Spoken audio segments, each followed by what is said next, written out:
Bonjour. Bonjour. Bonjour à tous. Je suis victime. Je fais partie du collectif des victimes de Betaram. Madame la victime, merci pour votre témoignage. Vous savez quoi? Au lieu de vous retourner tous, je vais me mettre face à vous, ça sera peut-être mieux. Alors, ce que je voulais dire avant tout, c'est que j'ai rencontré ces 2 derniers jours des gens, des humains. J'ai rencontré il y a 15 jours Sœur Margron, que je remercie énormément pour sa bienveillance et son humanité. J'ai rencontré hier Monsieur Sauvé, mon général. Monsieur Garafon, merci beaucoup pour le travail que vous faites également. J'ai croisé aussi également, j'ai pu échanger avec quelques évêques. En fait, vous me redonnez un petit peu la foi, merci, parce que vous nous écoutez. Et c'est hyper important de nous écouter, parce que, vous voyez, j'ai témoigné depuis 1 an, à visage flouté, sur tous les médias de France, depuis janvier 2024. J'ai décidé il y a quelques mois que la honte devait changer de camp et de me montrer à visage découvert. Si vous cherchez à l'occasion Olivier Bunel, c'est mon nom, mon prénom, sur YouTube, vous verrez toutes les émissions TV que j'ai pu faire quotidien avec Yann Barthès. Et ça commence aujourd'hui avec Faustine Boléard, qui était adorable de compassion. Vous me rassurez finalement, messieurs les évêques, tout le monde que j'ai autour de moi, parce qu'en fait l'église, c'est pas Betaram. Et ça me fait du bien. Maintenant, je vais vous parler 3 minutes un petit peu de moi, si vous voulez bien. Je suis arrivé à Betaram en 1981. J'avais 11 ans, je suis rentré en 6e. J'ai été sauvé de Betaram en 1983. J'avais 14 ans, toujours en 6e. J'étais laissé en pâture à des religieux tyranniques et à un laïc pervers, sadique et pédophile. J'étais une proie extrêmement facile pour eux, des parents en plein divorce, à l'autre bout de la planète, et une grand-mère âgée, sans voiture, à Bayonne. J'étais mignon et surtout je souriais tout le temps. J'avais des rêves à l'époque plein la tête. Je vivais aux Antilles. J'allais à la plage chaque jour, je faisais l'école buissonnière, je montais dans les manguiers et dans les cocotiers. Et j'aimais les animaux par-dessus tout. Je faisais du cheval à crue avec ma maman sur les plages en Guadeloupe.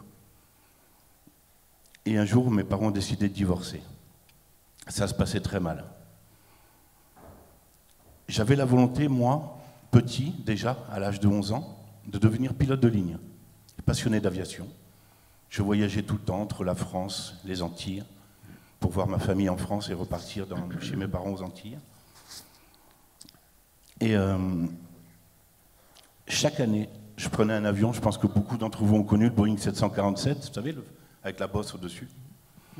Et à 11 ans, avec ces rêves-là, j'avais écrit au président d'Air France, en lui disant, voilà, mon bonheur à moi, mon avenir, j'aimerais bien devenir pilote de ligne. Et il m'avait répondu très gentiment avec un petit courrier, que si j'avais ce rêve-là, qu'il fallait que j'aille jusqu'au bout.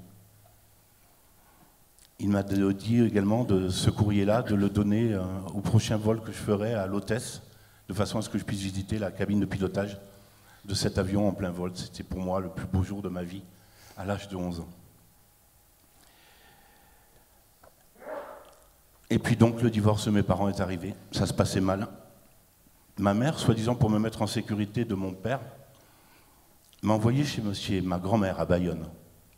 Ma grand-mère était très, très âgée. Et donc, un pensionnat devait être trouvé. Je n'étais pas un voyou, j'étais pas un... Enfin, je veux dire, l'école ne me passionnait pas plus que ça. Mais je n'étais pas un voyou, j'étais un enfant gentil et encore une fois, je le répète, toujours souriant. Et Betaram est entré dans ma vie, et Betaram a détruit ma vie. Tout entière.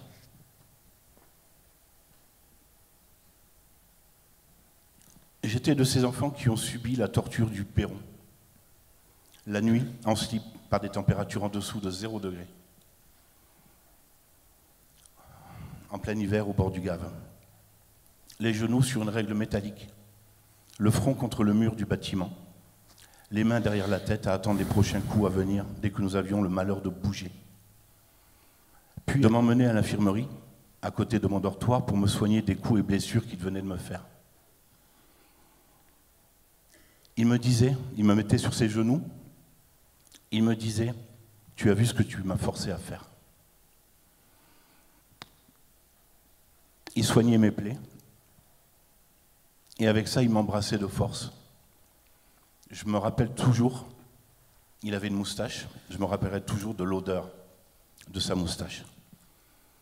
Et aujourd'hui, vous savez, j'ai beaucoup de mal avec l'odeur des gens, en fait.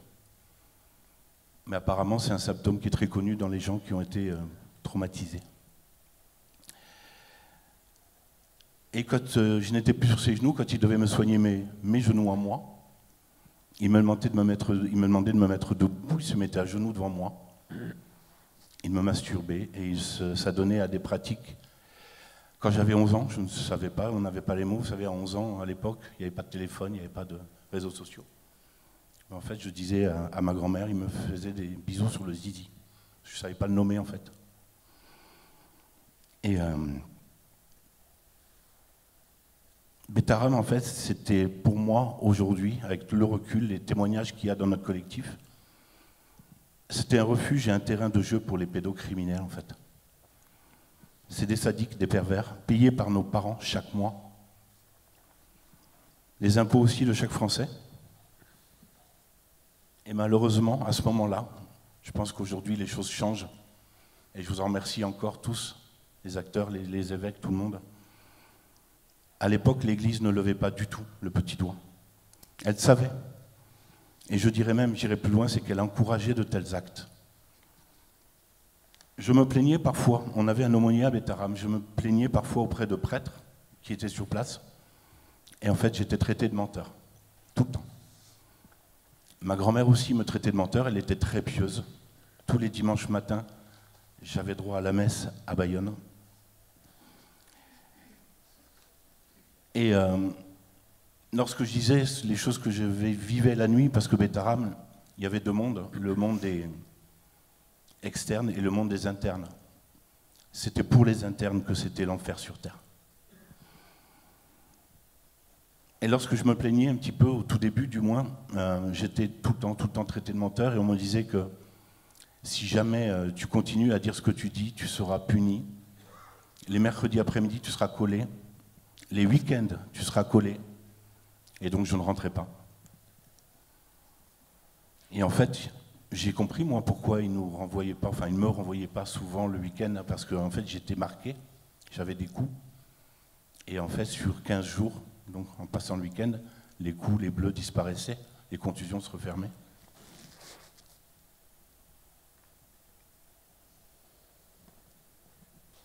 Betaram a réussi une seule chose, néanmoins, jusqu'à il y a quelques semaines, où j'ai rencontré des gens qui m'ont fait un petit peu revenir sur mes vilaines pensées.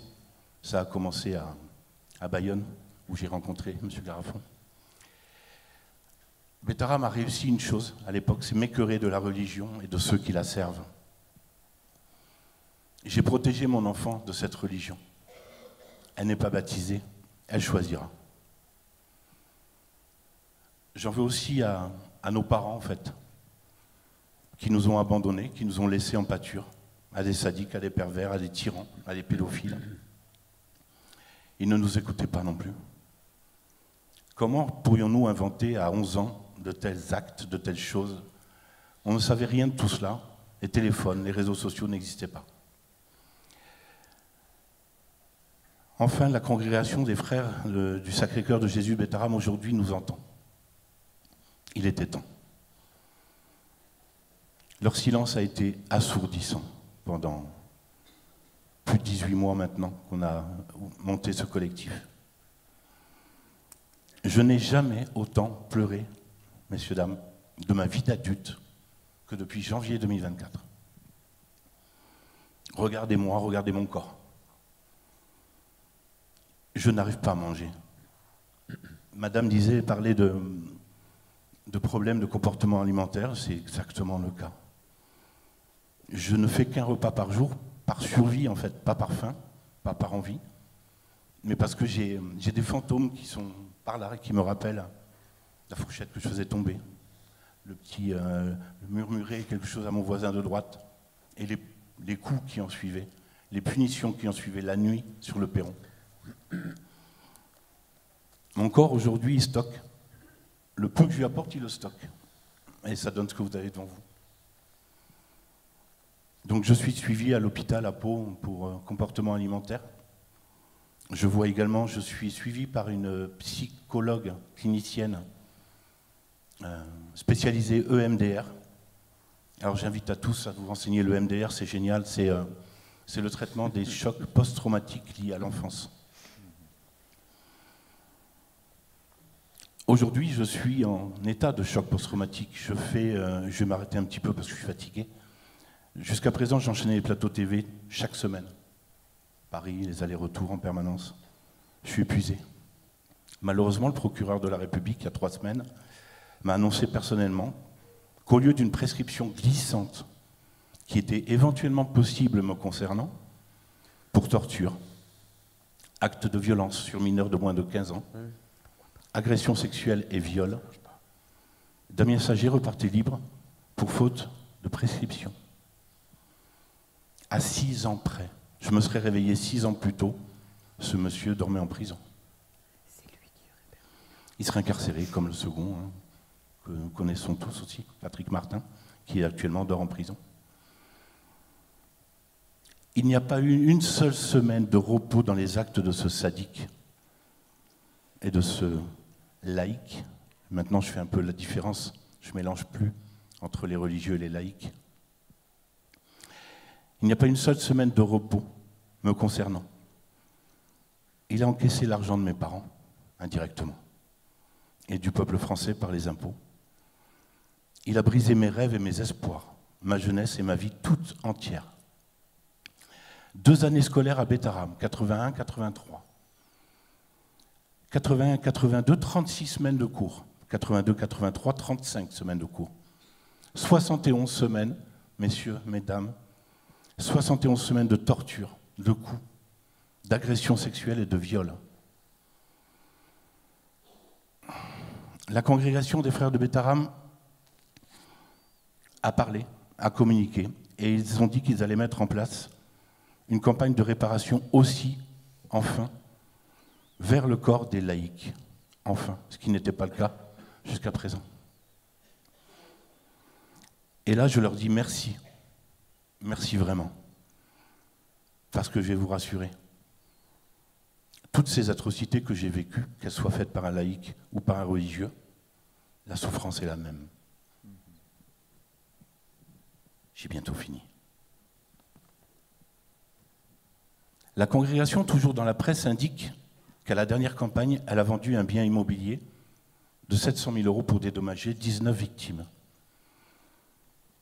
Si on admet, pour ma part, 71 semaines, donc 71 agressions sexuelles, viols, actes de torture à mon encontre, ce que je demandais à M. Garafon hier, et c'est compliqué de répondre, j'entends bien.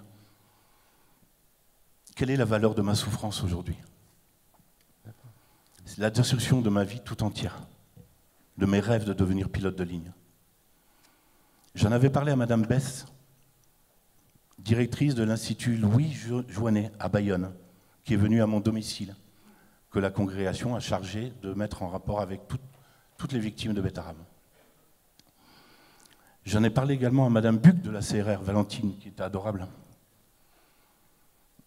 Il n'est pas question d'entendre parler de sommes aussi ridicules en réparation que de forfaits. Je pense qu'il est intéressant à étudier, éventuellement, de remonter un petit peu les plafonds. Bétarame, c'est quand même quelque chose d'exceptionnel, à chose exceptionnelle.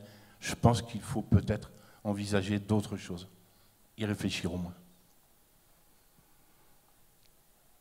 Après, j'ai un vœu pieux, mais j'avais envie de vous dire à tous les religieux, à ces laïcs qui vous ont fait du mal, en fait, qui ont détruit votre image, pourquoi vous ne les attaquez pas? Pourquoi vous n'essayez pas de les attaquer?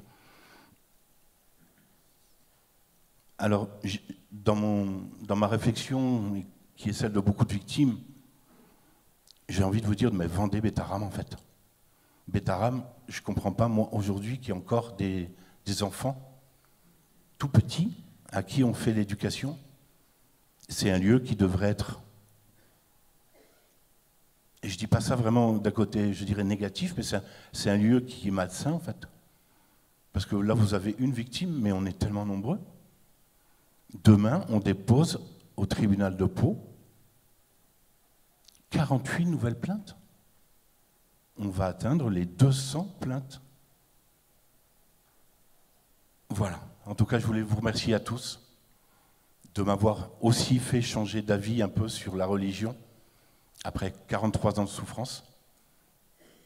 J'ai bien compris que, je le répète, que la religion, c'est pas Bétaram. Merci.